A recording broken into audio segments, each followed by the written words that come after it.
Hello students, welcome to maths vibes. आज हम discuss करेंगे CSIR नेट 30 नवंबर 2020 नंबर थ्योरी का क्वेश्चन है जो हमारा पार्ट सी में पूछा गया था और क्वेश्चन आईडी है 1080। For positive integers m and n, let GCD of m and n denotes their greatest common divisor and m is greater than n be such that GCD of m and n is 1. Which of the following statements are true?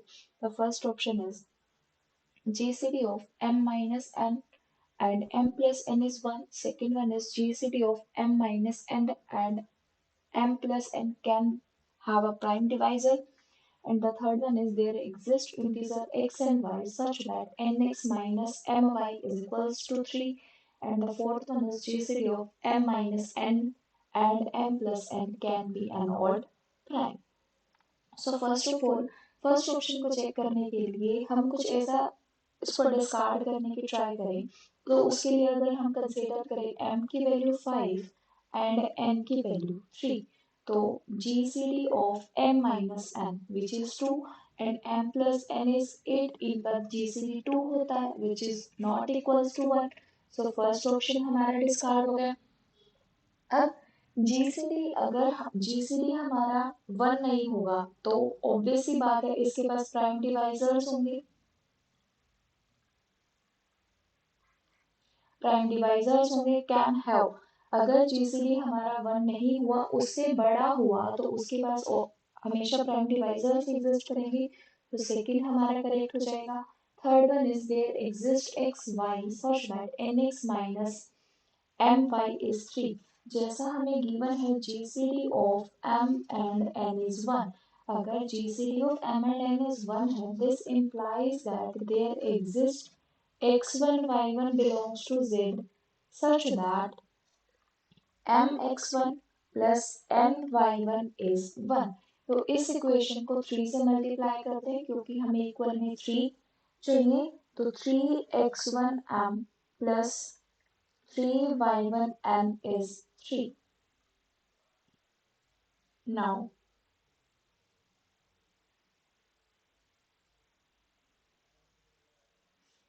तो देखिए 3x1m minus of minus 3y1n is,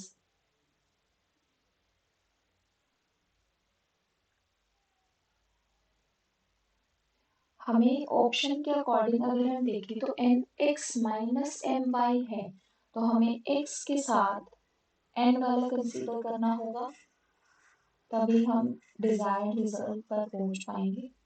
सो इसको हम लिखेंगे n x one plus m y one is 1। अब इसको 3 से multiply करें तो 3x1n plus 3y1m is 3।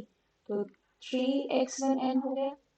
Now इस प्लस साइन को हम ऐसे लिखेंगे minus of minus 3 1m is 3। So 3x1 एक अनदर कांस्टेंट है, इसको हम x लिख सकते हैं माइनस ऑफ my इज 3। यही हमें प्रूव करना था। सो थर्ड ऑप्शन हमारा करेक्ट हो जाएगा। नाउ फोर्थ में बोला गया GCD of m minus n and m plus n can be an odd prime. So इसके लिए हम कंसीडर कर लेते हैं let GCD of m minus n and m plus n is an odd prime। ये कोई ऑड प्राइम है से p, हमने p कंसीडर किया। अगर p m minus n and m plus n का GCD है तो p डिवाइड करेगा m माइनस n को भी एंड p डिवाइड करेगा m प्लस n को भी।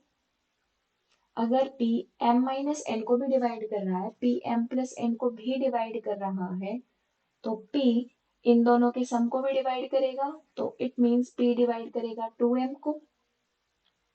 बट p ऑड प्राइम है तो p हमारा कभी भी 2 को डिवाइड करेगा नहीं, तो p हमारा हमेशा m को डिवाइड करेगा।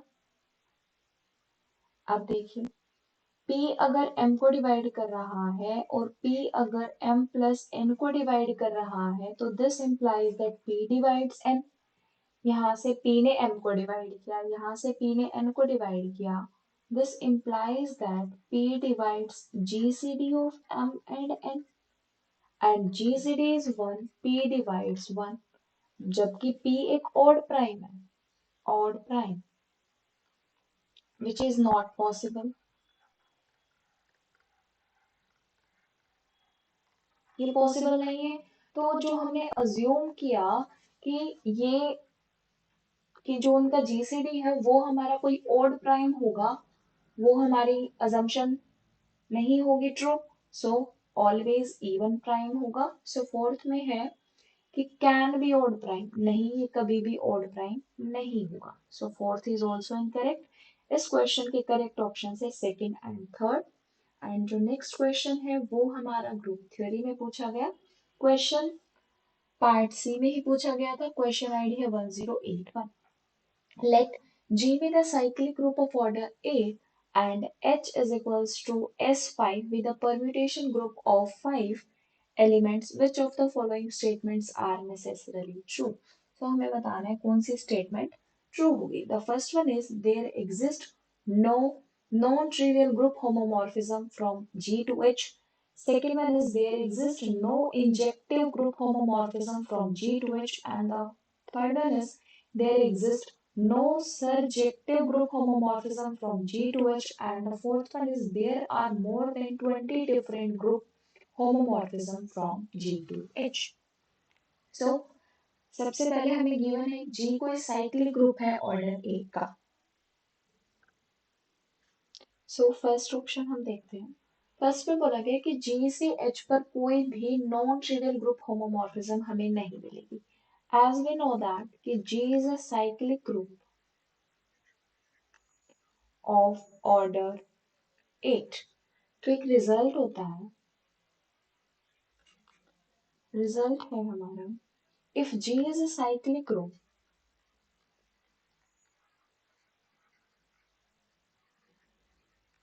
of order n generated by A induce and G dash be any group,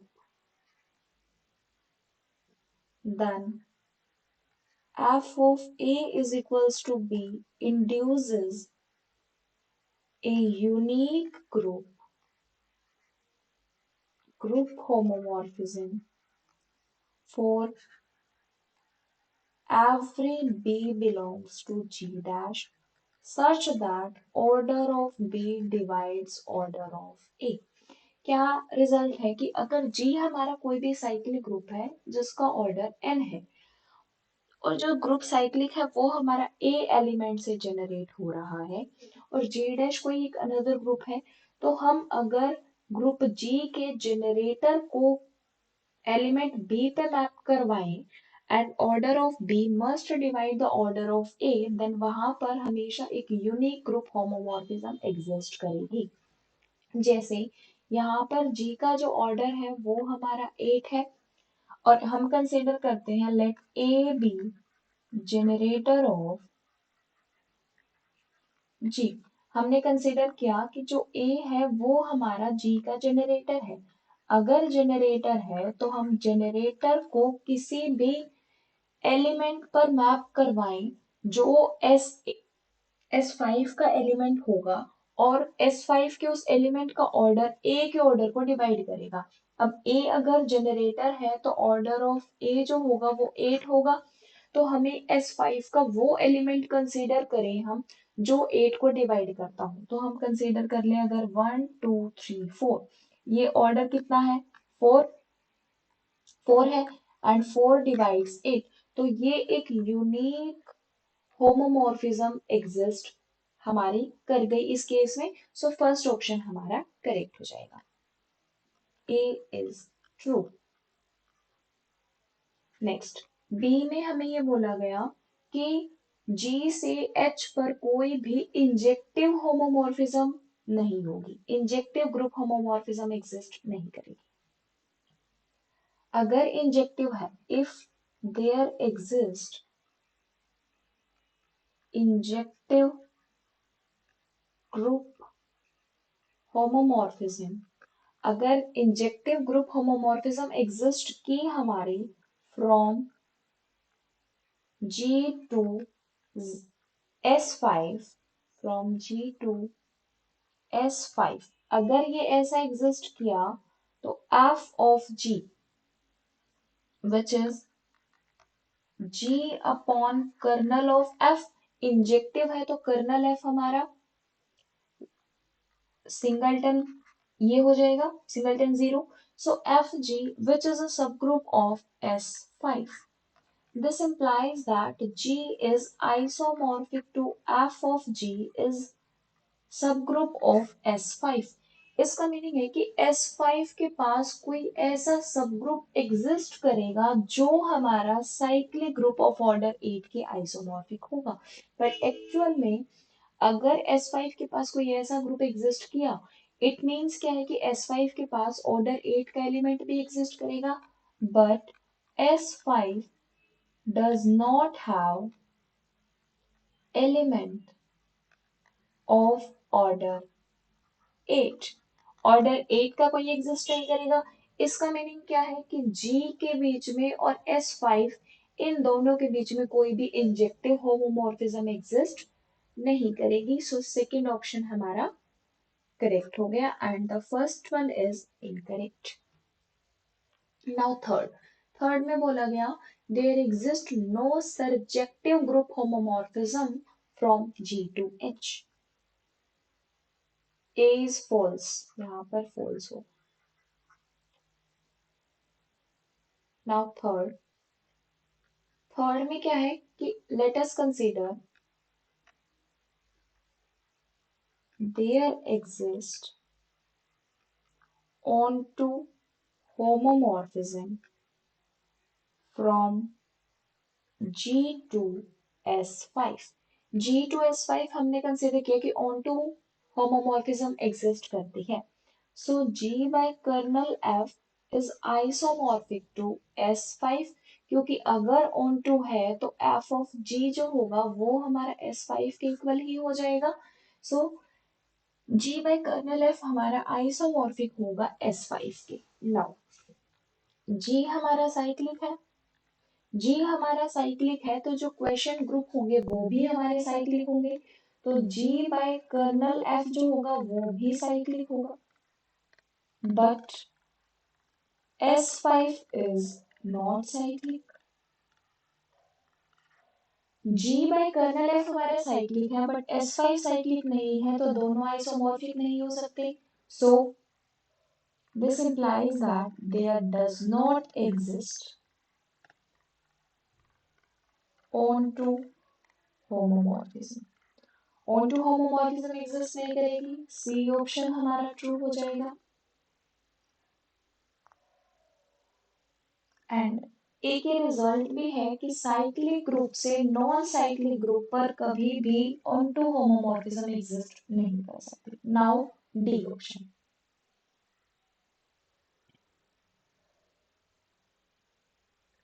third हमारा करेक्ट हो गया. फोर्थ है there are more than 20 different group homomorphism from G to H.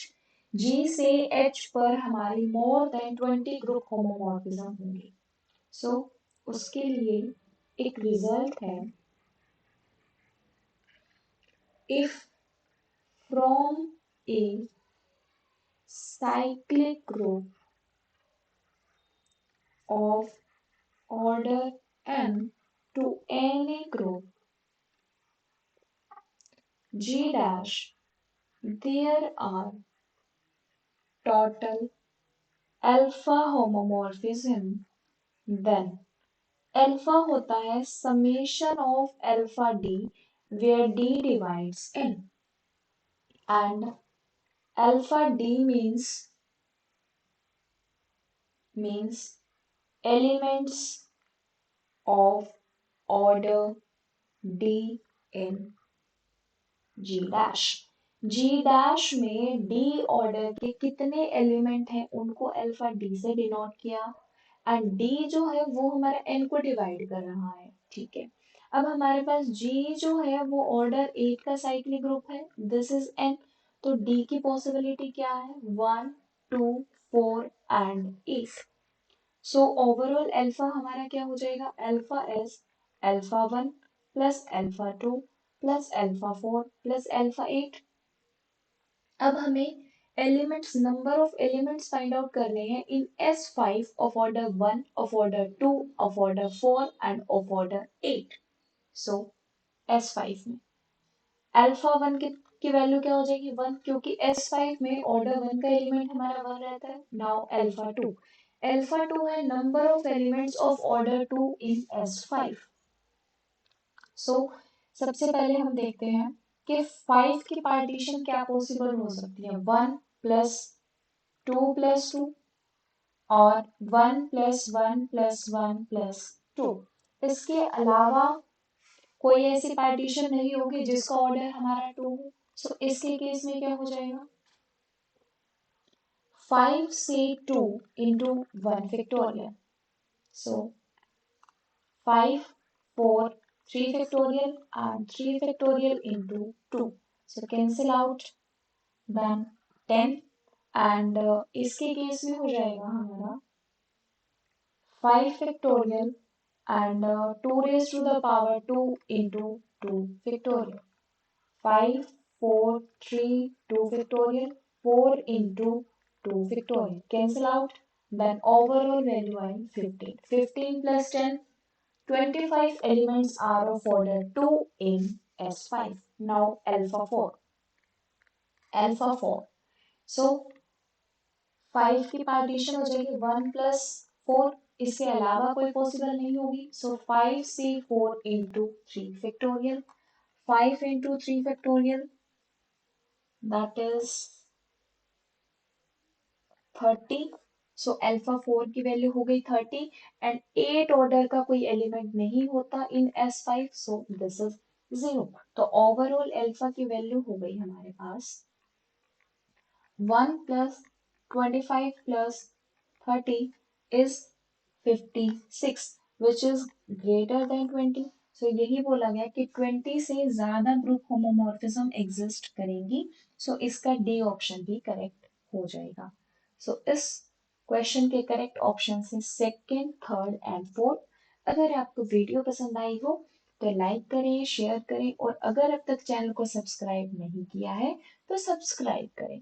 कुछ क्वेश्चंस हम ऑलरेडी डिस्कस कर चुके हैं तो आप चैनल पर विजिट करके प्लेलिस्ट चेक कर सकते हैं। Thank you.